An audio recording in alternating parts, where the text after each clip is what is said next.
Welcome to another edition of the NBA Outlet presented by OTGbasketball.com. Be sure to follow OTG on Twitter at OTGbasketball. Also hit that subscribe button. I'm your host, Nick Fay. With me, my good friend, Harris Wichard. What's up, Harris? What's going on, Nick? My favorite time of the week, getting to talk hoops with you. And amidst all the stuff going on in New York right now, with all this Melo talk, there's a lot of uncertainty. We know the Knicks struggle, so we'll get into this. Yeah, we'll get into that. We got another meeting tonight between OKC and Golden State. We'll talk a little bit about that too. It looks like the Clippers really are cursed because it's a big-time injury. But let's start with the Melo talk. So obviously the Knicks have kind of been let down. I think they've lost something like 14 of their last 18 games or something along the lines of that. They've really struggled. At one point it looked like they were starting to find a rhythm, but now that hasn't happened. And, people are talking trading Carmelo Anthony. There's been reports that he'll only go to Cleveland or the Clippers. He does have a no-trade clause. And he had a meeting today with Phil Jackson or yesterday where he said New York. So what do you think of this whole situation? What's the best move for the Knicks? Well, I saw some proposed trades. I mean, you see all the rumors out there. You don't know what to believe. But Ian Begley and, you look at some of the Knicks beat reporters, and that article did come out. But this has just been a mess of a situation. Ever since the Rose disappearance, the disappearing act, from Derrick Rose, it's kind of been a nosedive from then. And they've lost some games in really ugly fashion, as bad as you could lose games, buzzer beaters, missed 6-footers by Melo. So that doesn't hurt. That doesn't help the situation at all. We know the inconsistency of the franchise over the last few years. We know the criticism, I think, that Phil Jackson has recently come across because of him. I think he kind of doesn't – I don't know if he's ever really been that public of a figure or a guy that comes to the forefront of his criticism and hasn't really spoken much to the media. To answer your initial question, I think it might be time. But like you said, Cavs and Clippers will be the only two teams. I just don't think from the start – I mean, like we've talked about the playoff appearances early in Melo's Knicks tenure. And we've talked about, their ability to not be able to get over to the top. If it's going to turn around, if his Knicks tenure is going to be a success, it's going to take a lot of firepower from the back end because this thing looks like it could be spiraling out of control, Nick. Yeah. One thing I heard, if he does want to stay in New York, Wally Szczerbiak said this, he thinks that Carmelo has to play at the 4. What do you think about this? Do you think that's the right move for the Knicks? Yeah. This has kind of caused some issues at the 5 because they have all that money to Joakim Noah and Ken Kristaps play the 5 right now in the NBA. Yeah, you know what? People have said this, that's going to create a lot of mismatch problems for him on the offensive end to be able to drag some of those 4s out there and go by them. But it doesn't make it easier for him defensively. But I think the Knicks' best lineup would be with him at the 4 and Kristaps at the 5 and stretch those and get some of those bigs away from the basket for Kristaps. And he's for consecutive seasons for Kristaps, we've seen him play really well early and then kind of hit a bit of a wall. I'll expect him to pick it up a little bit too. I think there's a lot of pressure on him also to kind of right this ship and get this thing turned around. I don't think anybody saw them at 18 and 24. I know we didn't after 42 games. We didn't expect them to be 18 and 24. So I think, Rose will have some opportunity too here going forward. And I think, they mixed up the lineups the other night. Hornacek went with some of the European guys. Kaminsky's got to start. And so I think they'll mix it up a little bit, but I agree. I don't know how you feel, but I think Melo at the 4 and Porzingis at the 5 would be their best look. Yeah, I mean, I guess you could kind of say they're not really playing defense right now, so it shouldn't hurt them that much if they switch Kristaps to the 5. Mm-hmm. So, I mean, rebounding is still a big issue for this team, and it'll be a bigger issue if they do start Kristaps at the 5 and Melo at the 4.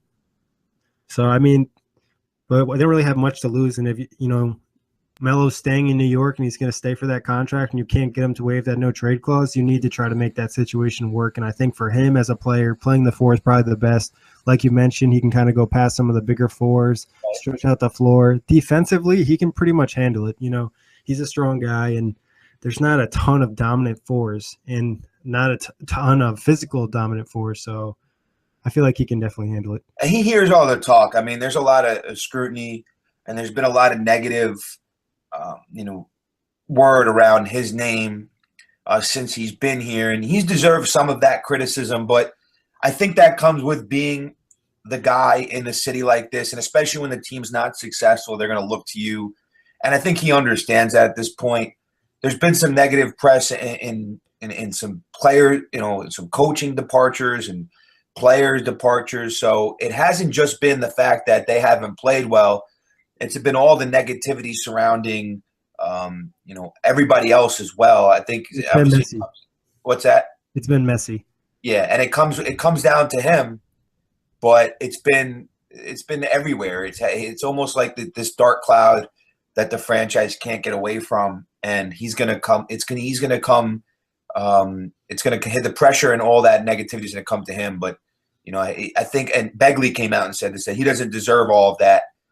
We obviously know what a great player he is, and I think there's just a lot of frustration from Knicks fans and wanting more and wanting his tenure to be more, and it just hasn't been that. But what do you think about do you think not waiving the no trade clause is a good thing, like him wanting to stay in New York and start what he finish what he started, or do you think he should be more open and just be like, what, I mean, if things haven't really worked out here, maybe I should just go to another team and try something different? Well, we know about him in the free agency a couple of years ago about the Chicago thing, right? And that a lot of people criticizing, there's going to be criticism everywhere. Also, like a lot of people saying, him not going to Chicago was a loser's move, but then because he could have had a better chance to win there. But then people say, oh, he left New York, so he won. The ship was a lose-lose situation for him. him. Like I just said, we have to understand, he's the one, this has been well documented. He's not one of my favorite players to watch. I like a specific type of guy, but and people have questioned his his hustle and his heart and things of that nature. But I think for him at this point, when they had that season, his most successful season with the Knicks, when they won 54 games, he had told people once he got to the Knicks, this is a 2 or 3 year process, and that was his third season. That was only his second full season, but his third season with the Knicks, and actually first full because they had the lockout, if you remember, his second year. Yep. So that was his first full year in New York, and they were terrific. And they had some veteran leadership, and I think the way that roster was built was beneficial to him because they had some shooters around him, and they haven't been able to emulate that success. JR and Shump go, and they kind of, with Melo in his prime, they break the whole thing down. And they start really over. And then there was some frustration with the Porzingis pick you heard out of his camp because he was thinking, well, this guy's not going to be ready for a couple years. We're going to win 17 games again. And then there was, the one thing in the green and in the positive for Phil since he has taken over is Porzingis. So then that looked like it could take off. Then there was excitement for the Rose and Noah pickups. But this season hasn't exactly worked out. And you just look at them, the amount, like I've mentioned a couple of times, the amount of coaches, the amount of circulation in players. There have been like 8 to 10, 12, 15 different rosters. So it's just been a model. This has been model of inconsistency. And whether it's his fault or not, I guess from the outside, we could only watch what we see on the floor. And we don't know what's going on inside the locker room. But, the best player usually gets blamed when something doesn't go right. And there's been a lot of wrong. And, if they're going to turn this thing around, you would think that it would have happened earlier in his career. But he does have a couple years left. It's just I don't know where they would go from here to kind of turn, because you just feel like the momentum of Porzingis would tilt it in his favor as the guy. I just don't know where they go from here. Yeah, I mean, I think he just kind of has to take on that secondary role in the sense that, it's going to transition to Porzingis' team, no longer Melo's team. And then from there, if he wants to stay, I think he needs to understand that situation and, how it works. But enough talk about the Knicks, a team that is kind of sloppy all over the news, and talk about a team that's never in the news, doesn't get enough love in the media or enough hate. And that's the Spurs. The Spurs are quietly 32-9. Winners 7 of their last 10. So this team is quietly having an amazing season, and they're not really getting talked about much at all. Yeah, that's exactly the way they like it. And for San Antonio, Kawhi Leonard has emerged as the player we thought he would be. And Tony Parker still, at his age, has you flip on a Spurs game, and he's still playing 26 minutes a night, and they get some good play from Patty Mills also. Manu's role has decreased a little bit, but the brunt of the load is on Aldridge and Leonard, and the Spurs keep on trucking. I mean, you talk about the success they've had over the last 15, 20 years, and the consistency, the model of consistency they've been in the NBA, but it's just amazing how with Duncan gone, and he didn't have a tremendous role, but I just thought from a leadership role and what he meant to that team, I didn't think they would be this good. I thought they'd be good. I just know if they'd be this good. Yeah, no, I think early on they had some interesting losses and some struggles, and now they're kind of finding that rhythm, and they're not getting talked about. It's just like you said, just how they like it. Yeah. And the pieces are starting to fit. They're getting some good play. Obviously, Kawhi. Dwayne Dedmon has been a nice pickup for them. Big man from Orlando. He's come in and played pretty good. So and they kind of use everybody on the team, like you said. Tony Parker still having some significant minutes, and it's just it's so crazy. It's just like being a Spurs fan must be kind of amazing in a sense. Yeah, you always know your team is going to come in, year out, no bullshit, and they're going to come to play and they're going to come to win. Yeah, it's it's the model franchise in the league, and you make the comparisons to the Patriots all the time, and Yep. Having that stability there at the coach, you realize how important coaching is at the pro level. I've always in the front office, Oh yeah, Buford and those guys, yeah. But I've always gotten in arguments with my dad about how important coaching is, because people will knock Phil Jackson and they'll knock, other coaches that may have had great talent. But I think what separates guys like Belichick and Popovich is you could clearly see they created the culture there. Exactly. There's a certain demeanor. You have to have the talent, of course, but at the professional level, talent's going to win you ball games. But I think what makes it sustainable and consistent is the coaching at this level, and we see it at the highest level. They had an interesting loss the other day, Nick, to Phoenix. They lost to the Suns by 3, and Phoenix and Booker had like 40.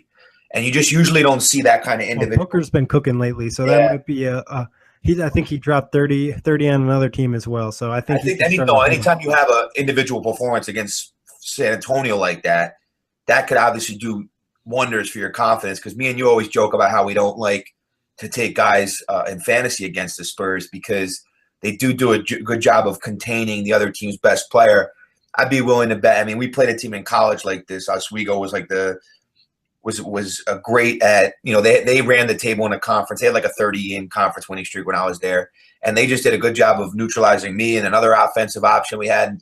It's just Spur-like to be able to contain and usually hold the best player on their average. And they've been doing that for years. It's funny, and you made the Patriots comparison, and that's something that Bill Belichick likes to do. Whatever you do the best, he's going to make sure you can't do it, and he's going to make you beat you another way. So, right. And sometimes they might have a theory of, we'll let this guy let him go. I think they understand. Sometimes it does. Yeah. They'll let this guy get his, and then no one else is going to get. I don't know. It's a day-by-day thing, or game-by-game basis. But just to see that number, that was surprising. They usually don't see that against them. And I think before that, usually you don't see it. And before that, I think the high against them was like 32 or something like that. Yeah. But it's just rare. Cousins had a big night, I think, early in the year. But like you said, they're cooking. They've actually lost a few games in January, but they haven't really missed a beat without Duncan. That was the one thing I wanted to see. And, Tim was not the Tim Duncan from 5 years ago, but I just, like I mentioned before, the locker room thing, and I think everything else he brought to the table, it was just going to be interesting to see if there was any drop-off there. Yeah. And, I mean, obviously there's some in the fact, this guy's been here for so long and just his presence, his leadership is going to be missed. But they're starting to find a rhythm. I ask you, obviously, the important question. At this time, do they still pose any type of threat to the Warriors, or is it still, pretty easy pick for the Warriors in a 7-game series? I don't know. I don't think they really. I think they pose a threat, obviously, and we'll get into the Chris Paul thing in a minute and talk about one of the teams that I thought was who could pose a big threat, even more than the Rockets. But I think for the Spurs, and when you always have Pop and you have Leonard, who defensively can't hope to contain Golden State and what they've been able to do on the offensive end, but I can't see them beating them. But definitely pose a threat. I think out of just respect to this, what the Spurs and Pop is about, and Pop, and you have to think that you go in there with nothing to lose, and they have they even matched up in the postseason the last few years? I think the only time these two teams have matched up in the playoffs is before we knew who the Warriors were. It was during the coming out party in 12-13. So they haven't matched up in the playoffs the last couple of years, and it would be interesting to see. We thought we were that collision course last year, and the Thunder got in the way of that. Yeah. And the year before, they got the Rockets in the conference final because I think the Clippers upset them, or I want to say the Clippers upset them early. So it would be interesting to watch that series, obviously, but I don't know if they have enough guys to slow them down. I think they play so well as a unit, but I don't know if they'd be able to do enough on the defensive end. I feel like a lot of things that they do defensively work against, 99% of the teams in the league, 99% of the players. But against the Warriors, some of those things just won't work because they're so talented and they have these incredible shooters on that team. I think the Spurs could probably win 2 games in that series, but 6-7 would be tough to see. I mean, and talking about it, you mentioned it. Now the Clippers, they're going to be without Chris Paul for 6 to 8 weeks, and Blake Griffin's still out. I heard he's probably still about a week or 2 away from practicing. So how big a drop are the Clippers going to take right now? Blake Griffin better hurry up and get back, man, because we've seen what they could do without Blake and with CP there. And we've seen this team and Jordan fill in, and then Redick will fill in, and then Crawford could come off the bench. We've seen what the team can do without Blake Griffin. But when you take away Chris Paul, now he's not the MVP of the team, but is there a team that needs a guy more, a team that's in consideration to make a push more than if you take away Chris Paul from the Clippers? I mean, maybe you can make the argument about the Thunder, but does anybody think the Thunder can win a championship this year? I mean, I think any team that has a threat. Chris Paul is not the MVP of the league this year, but he might be the most valuable player to his individual team. Exactly. I mean, he does a lot for them. He has the ball in his hands a lot. He doesn't turn it over a lot. He sets his players up for success. It's going to be really interesting to see how they handle this and how many games they can win while Blake is out. Because when Blake comes back, that's going to give him a boost. And, if Blake comes back healthy, he can kind of steady the ship for a while because he's a very good player. Yes.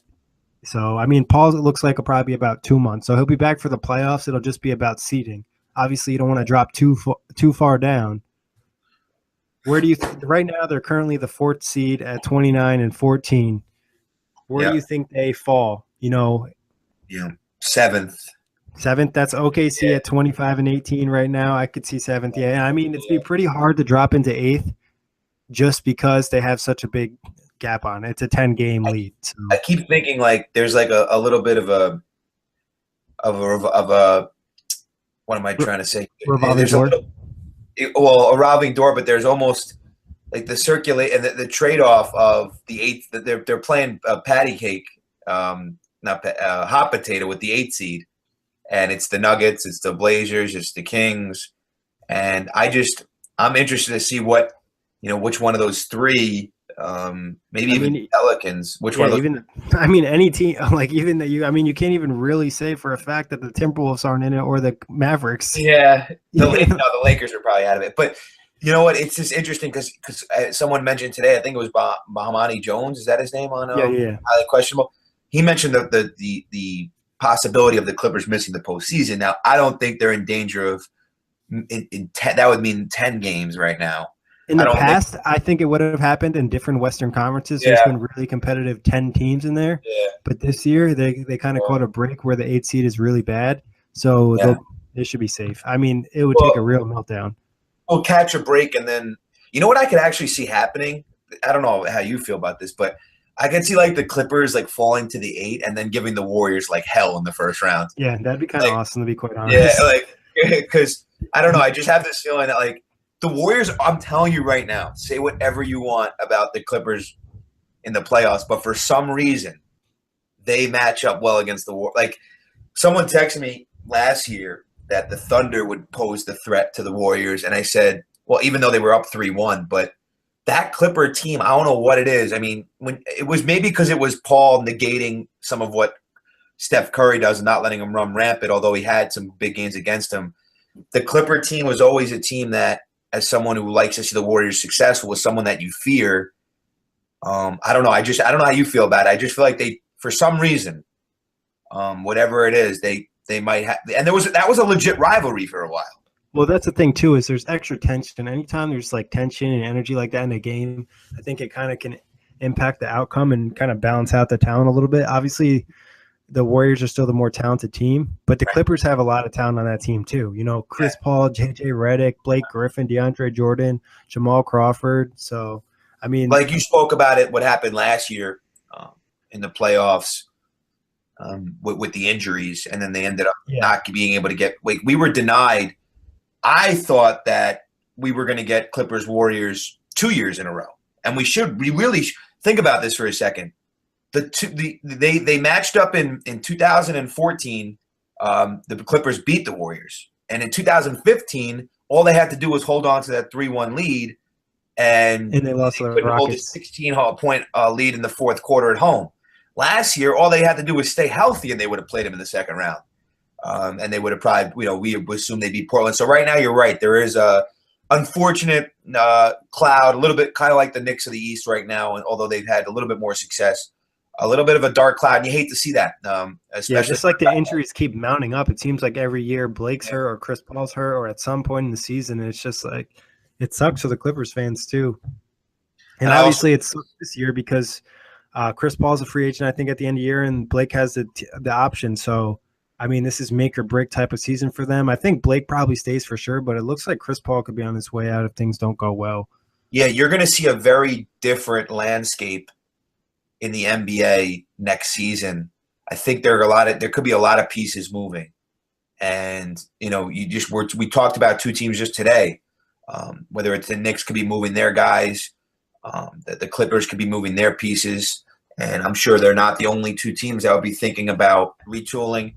And, for me, it's one of those situations where, it's now the Clippers might struggle to win 50 games.